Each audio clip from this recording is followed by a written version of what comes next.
아마 모든 사람들이 원하는 것 중에 하나가 행복한 삶을 원하는 것일 것입니다. 특별히 현대 사회에는 행복하기를 위해서 여러 가지 방법들을 동원해서 살아가는 것이 우리 인간의 모습인 것을 보게 됩니다.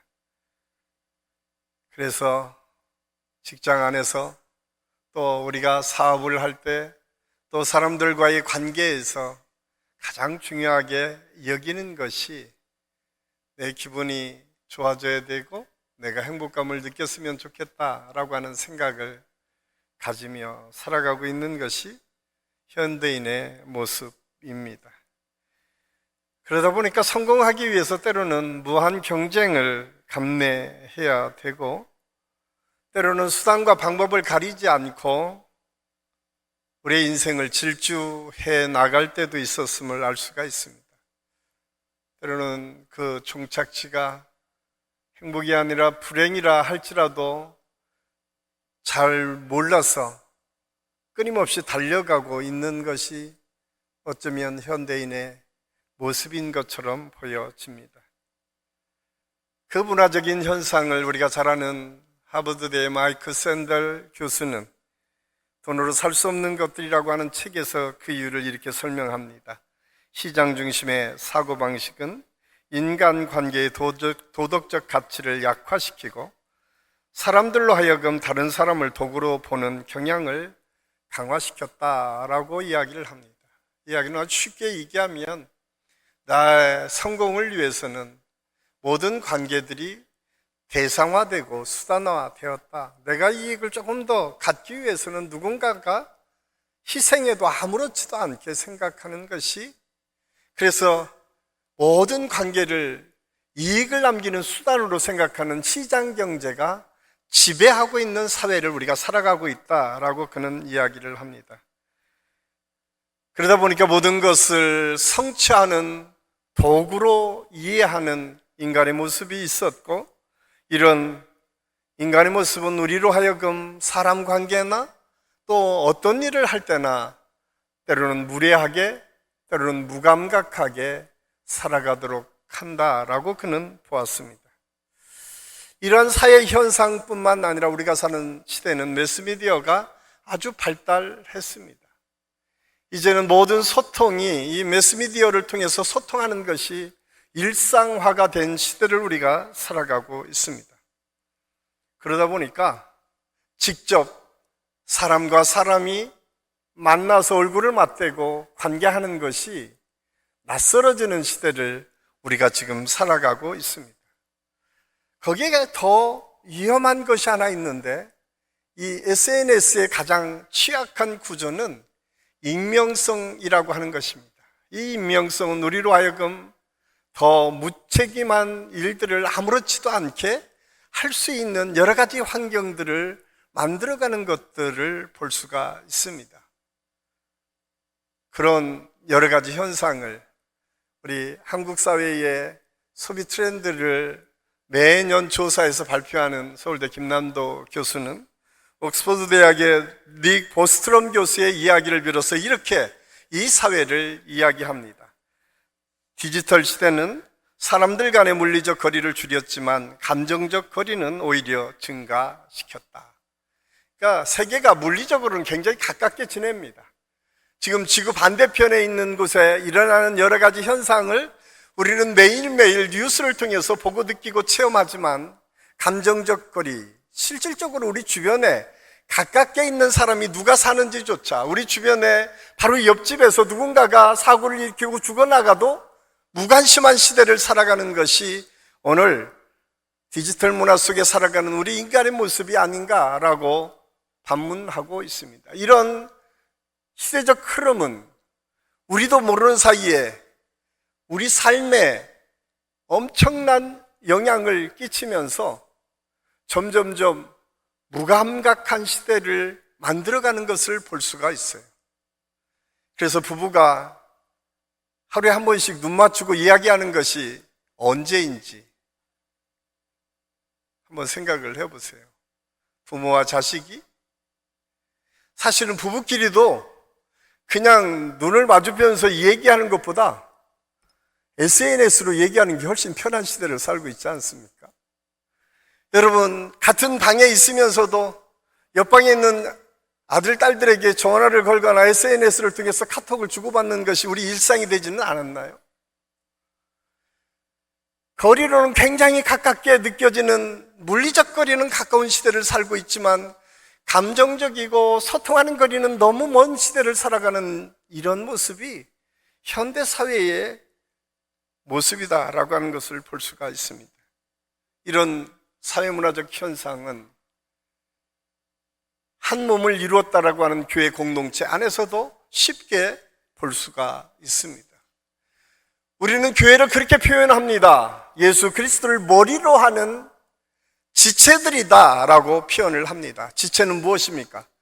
몸을 이루는 각 지체가 몸을 이루는 것 아닙니까?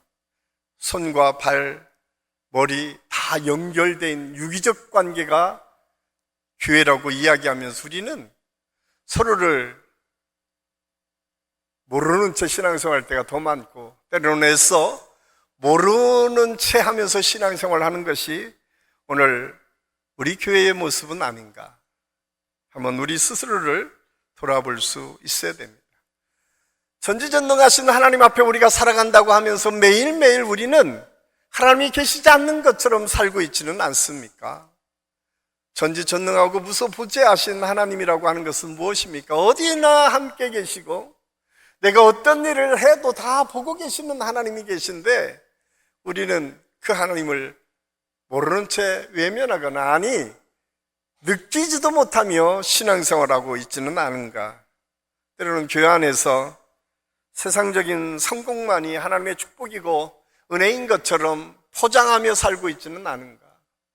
누군가 어려움을 경험하게 되면 그 어려움을 함께 나누고 기도하고 이겨나가기보다는 그것을 자기의 수준과 생각을 가지고 재단하고 비판하면서 네가 뭘 잘못했기에 하나님께서 이런 어려움을 줬느냐라고 정죄하는 것에 급급한 모습이 어쩌면 우리 오늘 살아가는 우리 그리스도인들의 모습은 아닌가 우리 스스로를 돌아볼 수 있어야 됩니다. 다른 사람을 배려하고 위로하고 격려하기보다는 무한 경쟁을 살아가는 것이 고스란히 교회 안에서도 동일하게 일어나고 있는 것이 현재 교회의 모습이고 특별히 교회 안에 여러 가지 분쟁이 있는 교회들에서 일반적으로 볼 수 있는 모습인 것을 우리가 부정하기 어렵습니다. 그런데 비단 그런 현상이 오늘에만 있었던 것이 아니라 과거에 초대교회 그때도 있었던 것 같습니다. 사실 그 사회적 환경을 보면 예수님을 믿는다라고 하는 것 자체가 고통이고 죽음에 노출되었던 때가 있었습니다. 우리가 잘 아는 1세기 로마의 원로원 의원이자 역사가였던 타키투스라고 하는 사람이 쓴 연대기라고 하는 책에 로마 시대에 어떻게 기독교인들을 탄압했는지를 살펴보면 거기에는 그런 글들이 있습니다. 네로 황제가 가장 일반적으로 행했던 것은 예수 믿는 사람을 쭉 줄 세워놓고 불태워 죽이는 것이 아주 전형적인 모습이었다. 그래서 우리가 잘 아는 콜로세움이라고 하는 곳에 그림들을 보면 그 십자가를 지어놓고 그 밑에 불을 질러서 사람을 죽이는 모습들이 그림으로 나타나 있는 역사적 자료들이 참 많이 있습니다. 또 한 가지는 원년 경기장에 모여서 사자들과 사자 가죽을 입힌 인간들을 거기에 같이 넣어놓고 찢겨 죽여가는 모습들을 보면서 환호하는 인간의 피폐한 모습들이 실질적으로 1세기에 로마 시대에 일어났던 모습이었다라고 하는 사실을 우리가 알 수가 있습니다. 더 기막힌 어려움은 초대교회 안에 그런 외적인 탄압과 박해가 있었던 반면에 또한 내적으로는 서로 비방하고 시기하고 질투하는 모습들이 있었을 뿐만 아니라 이단 사상들이 들어와서 영지주의라고 하는 이단이 교회를 혼란스럽고 어지럽게 만들었던 것이 초대교회 모습이었고 이 베드로 전후수가 쓰여졌던 때였던 것을 알 수가 있습니다. 이런 때에 사도 베드로는 그럼에도 불구하고 우리가 이런 시대일수록 우리가 어떤 존재인지를 분명히 알고 우리의 정체성, 그리스도인의 정체성을 깨닫고 그것을 이루며 사는 것이 얼마나 소중한지를 말씀하고 있어요. 그래서 오늘 우리가 읽은 베드로 전서 2장 5절 하반절 말씀에 보면 너희는 거룩한 제사장이 될지라, 너희가 제사장의 역할을 감당해야 되고 너희를 통해서 신령한 집이 세워질 것이고 너희를 통해서 거룩한 제사장의 역사가 이루어질 것이다 라고 말씀하고 있어요. 그러면 거룩한 제사장은 어떤 사람들을 의미합니까? 사실 이스라엘 공동체에 있어서 제사장은 아주 특별한 직책이었습니다. 제사장은 가장 먼저 하나님께 제사를 드리는 사람들이었습니다. 백성들의 신앙을 지도하는 지도자들이었습니다. 하나님의 뜻을 묻고 전달하는 사명을 감당했던 사람들이 제사장이었습니다. 우리가 성경 안에서도 제사장의 역할을 대표적으로 이야기한다면 우리가 너무도 잘 아는 아브라함과 이삭과 야곱이 제사장이었습니다. 이후에 출애굽기 이후에는 레위지파를 중심으로 해서 아론의 자손만이 이 제사장의 역할을 감당했음을 알 수가 있습니다. 그런데 그 제사장의 역할 중에 가장 중요한 역할은 무엇이었는가? 1년에 한 번 대속죄일에 그 인간의 모든 죄를 짊어지고 지성소에 들어가서 하나님께 우리의 죄를 대신 지고 제사를 드려주는 것이었습니다. 때로는 그것이 심판이 되어서 대제사장이 허리에 줄을 동이고 들어갔다. 그래서 때가 돼서 나오지 못하면 끌어낼 수밖에 없었다라고 하는 것이 성경의 역사였다라고 하는 사실을 보면 중재자, 중보자의 역할이 제사장의 역할이었음을 알 수가 있습니다. 이런 중보자, 중재자의 역할은 신약시대에 예수 그리스도를 통해서 완전히 변화된 새로운 역사를 이루어갑니다. 그것이 우리가 잘 아는 예수님께서 십자가에서 못 박혀 돌아가시는 그 순간 지성소를 가로막고 있었던 휘장이 위아래부터 찢겨지는 것을 통해서 이제는 더 이상 제사장을 통해서 하나님 앞에 나아가는 것이 아니라 예수 그리스도의 이름을 통해서 예수 그리스도를 주로 고백하는 모든 사람이 나가는 그 역사가 이루어졌다라고 하는 것이 성경적인 증언입니다. 오늘 저와 여러분, 오늘 개신교를 고백하고 있는 우리 믿음의 사람들은 그 믿음을 가진 사람들입니다. 그래서 우리는 거룩한 제사장의 역할을 오늘 사도 베드로를 통해서 증거하고 있는 것처럼 우리에게 하나님께서는 이미 거룩한 제사장의 역할을 부여해 주셨고 그 역할로 인해서 오늘 이 자리에 우리가 함께 예배드리며 하나님을 마음껏 찬양하고 예배하고 기도하고 말씀을 들을 수 있는 은혜의 자리에 담대히 나갈 수 있는 축복을 이미 받은 사람들임을 알 수가 있습니다. 그렇다면 오늘 베드로가 너희가 예수 믿는 그 순간부터 거룩한 제사장이 되는데 그 제사장의 역할이 어떻게 변해야 되는지를 오늘 베드로 전서 2장 1절에서부터 한번 살펴보려고 하는데 가장 먼저 거룩한 제사장의 변화는 말이 바뀌는 것부터 시작되었다라고 오늘 성경은 말씀하고 있습니다. 오늘 1절 말씀에 보면 그러므로 모든 악독과 모든 기만과 외식과 시기와 모든 비방하는 말을 버리고, 아마 그때에도 이런 시기와 질투하는 말, 비방하는 말, 이런 악독한 말, 기만하는 말이 그 당시에 있었던 것 같습니다. 거룩한 제사장은 가장 먼저 나타나는 것은 그런 말이 없어졌다는 거예요. 그런 말이 바뀌었다라고 하는 사실을 알 수가 있습니다. 사실 우리가 가장 많이 사용하는 것이 말 아닙니까? 말은 단순히 의사소통의 도구만이 아니라 우리 마음의 속마음을 드러내기도 하고 우리의 믿음을 표현하는 강력한 도구이기도 합니다. 특별히 성경의 말씀을 보면 말은 권세가 있었어요. 하나님께서 말씀을 통해서 창조하셨다고 창세기 1장부터 말씀하고 있어요. 빛이 있으라 했을 때 빛이 있었고 땅이 있으라 했을 때 땅이 있었다라고 성경은 말씀해주고 있습니다. 이렇듯 말은 권세가 그 안에 있었다라고 하는 사실입니다. 뿐만 아니라 인간의 역사 속에 말은 또한 죄를 불러일으키는 문제의 말이 되었다라고 하는 사실을 알 수가 있습니다. 우리가 잘 아는 창세기 3장에 보면 뱀은 하나님의 말씀을 교묘히 왜곡하여 하와를 속였습니다. 뱀은 하와에게 이렇게 묻습니다. 하나님이 참으로 너에게 동산 모든 나무의 열매를 먹지 말라 하시더니, 모든 나무가 아니라 선악을 알게 하는 나무의 실과를 먹지 말라고 했는데 조금 바꿔놓은 거죠.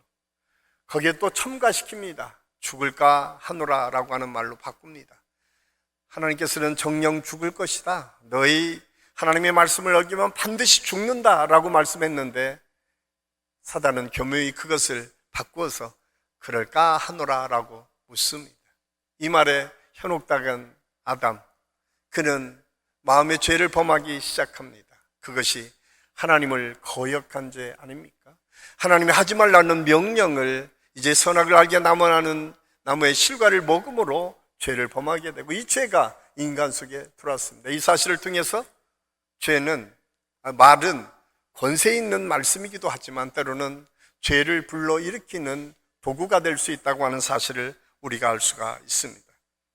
그렇기 때문에 그리스도인들에게서 말은 아주 소중하고 중요합니다.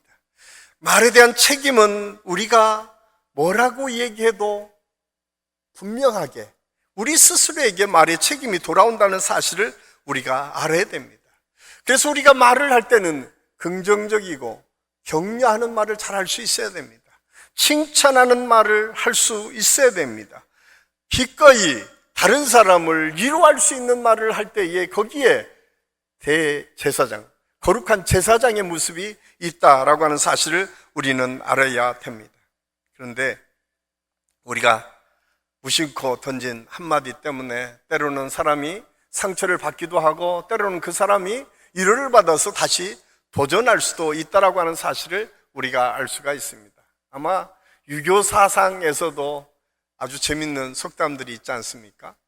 보이지 않는 곳에는 나라님도 욕한다고 했는데, 그게 일반화돼서 이제 보이지 않는 곳에서는 우리가 어떤 말을 해도 된다고 생각하고 착각하는 경우가 있는데, 하나님이 보고 하나님이 듣고 하나님이 판단하신다는 사실이 우리 믿음의 사람들은 언제나 믿음으로 고백되어져야 된다고 하는 사실을 우리가 알 수가 있습니다.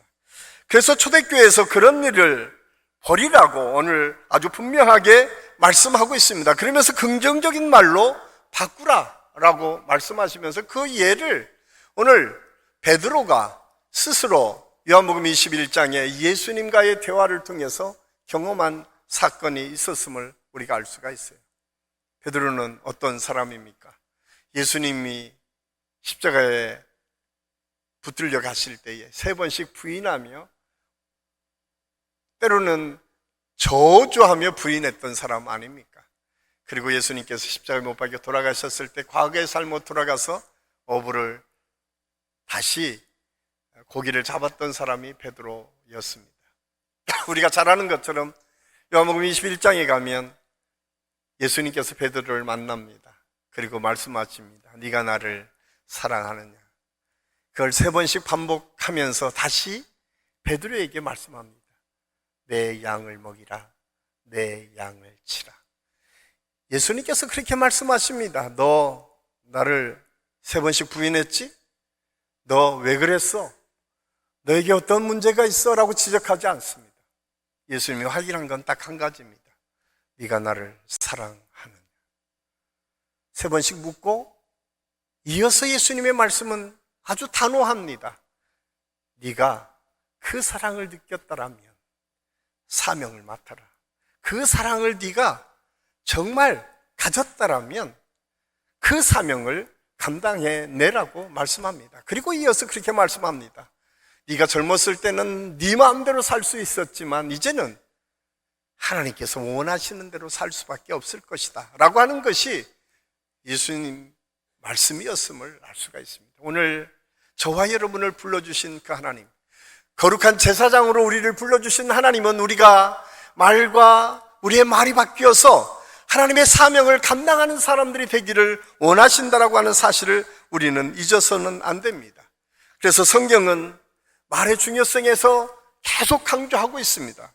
우리가 잠언 18장 21절 말씀해 보면 죽고 사는 것이 혀의 권세에 달렸다. 사람이 죽고 사는 것이 혀의 권세에 달렸다라고 말씀합니다. 예수님께서도 마태복음 12장 36절에서 37절까지 말씀을 통해서 이렇게 말씀하고 있습니다. 이 말씀 우리 함께 읽겠습니다. 사람이 무슨 무익한 말을 하든지 심판날에 이에 대하여 신문을 받으니 내 말로 의롭다함을 받고 내 말로 정죄함을 받으리라. 참 무서운 말씀입니다. 하나님의 때에 하나님께서 반드시 네 말을 심판하신다라고 말씀하고 있습니다. 그렇기 때문에 우리는 말을 잘 해야 됩니다. 제가 우리 한신교회에 미션을 주었죠. 아빠들이여 축복의 말을 하루에 한 번씩 반드시 해라. 그것은 아이들에게 축복의 말이 들려지는 것뿐만 아니라 여러분, 내가 훈련받는 거예요. 내 자식, 내가 사랑하는 자식을 축복하면서 내가 축복의 사람으로 바뀌어지는 거예요. 그렇게 훈련되어질 때 우리는 또 다른 사람을 축복하고 격려할 수 있는 사람들이 될 수 있다는 사실을 꼭 기억하십시오. 그래서 하루에 한 번씩은 사랑하는 사람을 위해서 축복하고 격려하는 말을 할 수 있을 때에 거룩한 제사장의 직임이 우리에게 감당되어진다는 사실을 깨닫고 우리 한식교 모든 성도들에게 이 은혜가 있기를 간절히 소원합니다.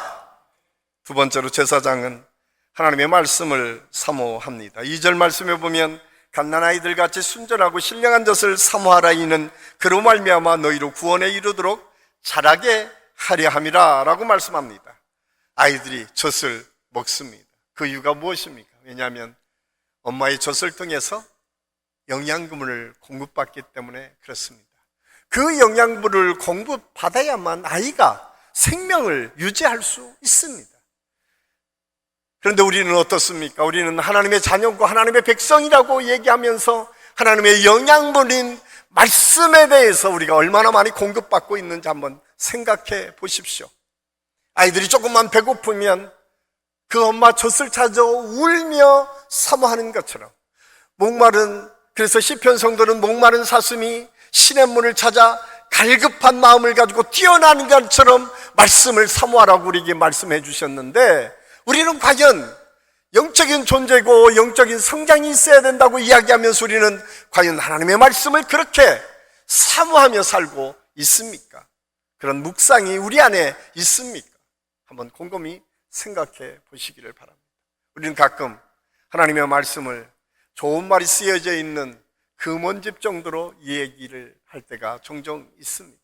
아, 그 말씀 좋지. 그래, 그 말씀대로 살면 인간이 성공하고 처세하는데 아주 탁월해 라고 하는 정도로 하나님의 말씀을 이해할 때가 종종 있습니다. 그런데 하나님의 말씀은 그런 말씀이 아닙니다. 물론 가르쳐 지키게 함으로 우리의 생각과 우리의 삶을 더 풍성하게 해주시는 말씀이기도 하지만 가장 원천적이고 근본적인 것은 우리의 생명을 살리는 생명의 근원을 공급해 주는 것이 그 말씀 속에 있다고 하는 사실을 우리는 잊어서는 안 됩니다. 그래서 저는 우리 한식교 모든 성도들이 말씀을 사모하는 일에 늘 기쁨의 역사가 있기를 간절히 소원합니다. 그래서 제가 어머니를 통해서 말씀을 읽어주는 훈련을 이야기했습니다. 왜냐하면 말씀은 능력이기 때문에 그렇습니다. 우리가 잘 아는 것처럼 니느웨라고 하는 곳이 하나님의 심판 앞에 놓여 있었습니다.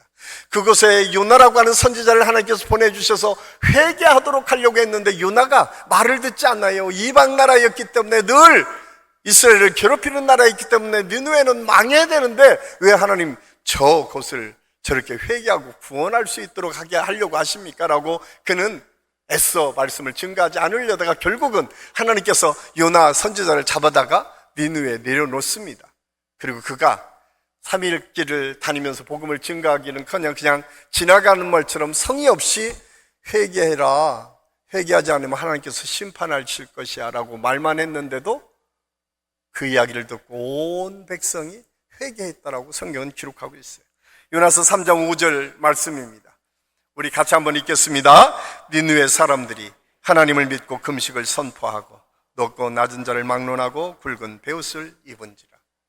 여러분, 그냥 지나가면서 하는 말씀이었는데 그것을 듣고 사람들이 변화를 받기 시작했어요. 말씀의 능력은 그런 것입니다. 우리는 그냥 아이들에게 그냥 귀찮아도 목사님이 하라고 하니까 한번 들려준 말씀이었는데 그 말씀이 그 아이의 심지에 새겨지면 가장 위기의 때에 그 말씀이 살아 역사해서 그 아이를 살려냅니다. 오늘 니느웨가 그 반증으로 우리에게 보여주고 계십니다. 우리가 잘 아는 C.S. 루이스라고 하는 사람은 예기치 못한 기쁨이라는 책에서 그가 어떻게 그 삶의 변화를 경험했는지를 그렇게 설명합니다. 자기는 하나님의 말씀을 읽는 순간 자기의 삶이 바뀌었다는 거예요. 그 전까지 루이스는 지식인으로서, 지성인으로서 늘 예수 믿는 사람을 비난하고 비판했던 사람입니다. 어떻게든 성경의 문제를 찾아서 비난했던 사람이 루이스였습니다. 그러던 그가 하나님의 말씀을 읽는 중에 감동을 받고 그가 이후의 삶을 어떻게 살아갔습니까? 그는 변증가로 살았습니다. 그 남은 여생을 하나님을 증거하는 것을 방해하는 사람들, 하나님의 말씀을 공격하는 사람들에게 변증가로 늘 하나님의 말씀이 왜 중요한지를 설명하는 사람으로 바뀌어졌음을 역사를 통해서 우리가 볼 수가 있습니다. C.S. 루이스가 남긴 수많은 글들을 통해서 우리는 예수 그리스도의 복음이, 하나님의 말씀인 성경이 얼마나 위대한 하나님의 이 역사를 이루어갔는지를 볼 수 있었습니다. 뿐만 아니라 하나님의 말씀은 우리의 마음과 생각을 지켜주시고 보호하시고 분별할 수 있는 능력을 주십니다. 죄를 분별하고 구분해서 그곳에 가지 않도록 우리를 이끌어 가신다라고 말씀합니다. 시편 119편 11절은 다윗을 통해서 이렇게 고백하고 있습니다. 우리 같이 한번 읽겠습니다. 내가 주께 범죄하지 아니하리 하여 주의 말씀을 내 마음에 두었나이다. 오늘 다윗은 내 마음에 하나님의 말씀을 둠으로 인해서 범죄하지 않았다라고 그는 고백하고 있습니다. 그 이유가 무엇입니까? 여기에 마음에 담았다라고 하는 이 마음은 지성소를 의미합니다. 그 모든 이스라엘 백성들에게서 이 마음은 아주 특별한 장소였습니다. 마음에서 생각이 나오고 마음에서 그가 결단이 나오고 마음에서 행동하는 모든 것들을 지시하는 것이 마음이라고 그들은 믿었습니다. 다윗이 마음을 하나님의 말씀을 하나님의 마음에 담았다라고 하는 것은 무엇입니까? 그 말씀이 그냥 기억하고 읽는 것으로 그치는 것이 아니라 말씀이 나를 이끌어 가도록 했다라고 하는 사실입니다. 말씀은 이 세상을 구별할 수 있는 기준이 되고 말씀이 이 세상을 바꾸어갈 수 있는 능력이 될 수 있다고 하는 사실을 다윗의 삶을 통해서 우리가 알 수가 있습니다. 수많은 시편이 다윗의 고백인데 그 고백 순간순간에 다윗이 얼마나 지혜롭게 세상의 이치를 판단하고 구별했는지를 성경을 통해서 우리에게 증언해주고 있습니다. 저는 우리 안식교 모든 성도들이 말씀을 통해서 시대를 구분하고 죄를 구별하고 또 말씀이 이끄는 대로 순종하는 믿음의 삶을 살 수 있기를 예수님의 이름으로 간절히 축원합니다. 또한 말씀은 예수님을 통해서 사단의 유혹과 시험을 능히 이겨나가도록 하셨음을 알 수가 있습니다. 마태복음 4장에 보면 예수님께서 광야에 이끌려 처음 시험받을 때에 돌을 떡으로 만들려고 했을 때에 예수님께서 사람이 떡으로만 살 것이 아니라 오직 하나님의 말씀으로 사느니라. 하나님의 말씀을 통해서 우리가 어떻게 살아가야 되는지 뿐만 아니라 사단의 공격을 무찔렀다라고 하는 사실을 알 수가 있습니다. 우리도 모르는 사이에 사단은 끊임없이 우리를 묶으려고 하고 하나님 앞에 나아가는 것을 방해할 때가 참 많이 있습니다. 그 모든 것을 이겨나가는 것은 하나님의 말씀입니다. 예수님께서 그 말씀을 보여주셨고 그 말씀대로 사셨고 말씀의 능력이 무엇인지를 우리에게 가르쳐 주셨습니다. 저는 우리 안식의 모든 성도들이 이번 거룩한 제사장임을 우리가 깨닫고 말씀을 사모함으로 이런 말씀의 능력을 우리 삶 속에서 하나하나 이루어갈 수 있는 은혜가 있기를 예수님의 이름으로 간절히 축원합니다. 마지막으로 거룩한 제사장은 신령한 집을 세우고 제사를 드립니다. 오늘 5절 말씀에 보면 너희도 산돌같이 신령한 집으로 세워지고 완성된 것이 아니라 계속 만들어져 간다라고 오늘 성경은 말씀해주고 있습니다. 이 신령한 집이 세워간다라고 하는 것은 엄청난 선언입니다. 왜냐하면 오늘 말씀해 보면 산돌같이, 산돌은 예수 그리스도를 의미하는데 산돌같이라고 하는 것은 예수 그리스도와 연합된 그리스도인들의 모습을 증거하고 있음을 알 수가 있습니다. 우리가 잘나고 똑똑해서가 아니라 예수 그리스도의 은혜를 힘입어서 우리가 예수님과 연합됨으로 신령한 집을 지어가는 공동체를 만들어갈 수 있다라고 말씀하고 있습니다. 원래 그것은 헬라어 원어를 찾아보면 아주 분명합니다. 헬라어 원어에는 산돌은 복수로 되어 있고 여기에 신령한 집은 단수로 되어 있습니다. 이야기를 통해서 복수인 산돌을 구성하고 있는 모든 믿음의 사람들은 복수이지만 신령한 집, 하나님의 집, 예수 그리스도를 믿는 믿음의 공동체는, 교회는 하나인 것을 성경은 말씀해 주고 있어요. 그래서 이 교회 공동체는 한 사람 한 사람이 이루어가는 공동체가 아니라 우리가 만들어가는 공동체인 것을 성경은 말씀해 주고 있습니다. 그래서 성도는 홀로 신령한 집을 만들어갈 수가 없습니다.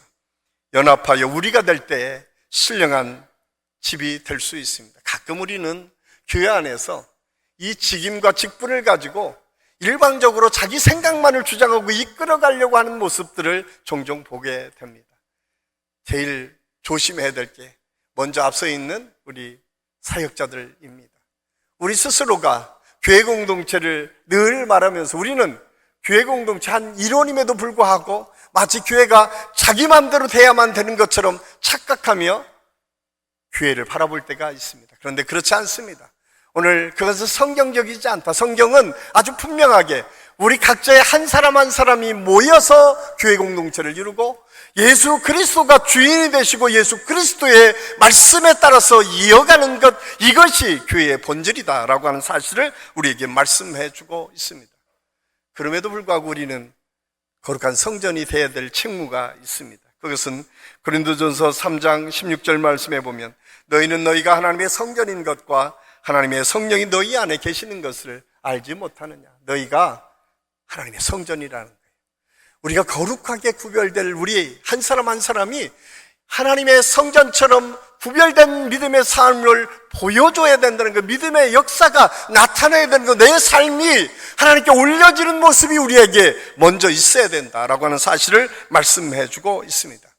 사실 이 말은 굉장히 그냥 평범한 말인 것처럼 보이지만 혁명적인 말입니다. 왜냐하면 여러분, 제사장은 아무나가 될 수 있었던 게 아니에요. 아까 레위파가 할 수 있었잖아요. 사실 로마 가톨릭까지만 하더라도 여러분, 제사장은 교황, 사제, 특별한 직급이었습니다. 감히 평신도가 범접할 수 없는 직분이 있었다고 얘기했습니다. 그런데 오늘 성경은 그렇지 않다. 그건 성경적이지 않다. 성경은 아주 분명하게 말씀합니다. 예수 그리스도를 주로 고백하는 모든 사람이 제사장입니다. 참 놀라운 역사 아닙니까?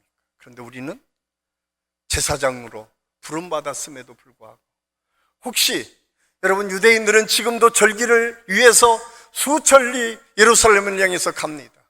그 방향을 위해서 몇 번씩 기도하기를 쉬지 않습니다. 그런 열정이 있습니다. 그런데 과연 우리에게 그런 열정이 남아 있습니까? 캐톨릭을 많은 사람들이 비난하기도 하지만 여러분, 그들은 매일매일 깨어서 기도하는 사람이 참 많이 있습니다. 묵주를 가지고 매일매일 기도하는 믿음의 사람들이 참 많이 있습니다. 깊이 묵상하는, 피정을 통해서 묵상하는 시간을 갖는 사람들이 참 많이 있습니다. 과연 그런데 우리는 그런 깊이 있는 말씀의 은혜가 우리에게 과연 있습니까? 그들의 헌신이 우리에게 있습니까? 한번 곰곰이 생각해 보시기를 바랍니다. 저는 오늘 우리를 거룩한 제사장으로 부르신 하나님의 은혜를 다시 한번 기억하고, 저와 여러분이 먼저 말이 변하는 그런 하나님의 역사를 경험할 수 있기를 간절히 소원합니다.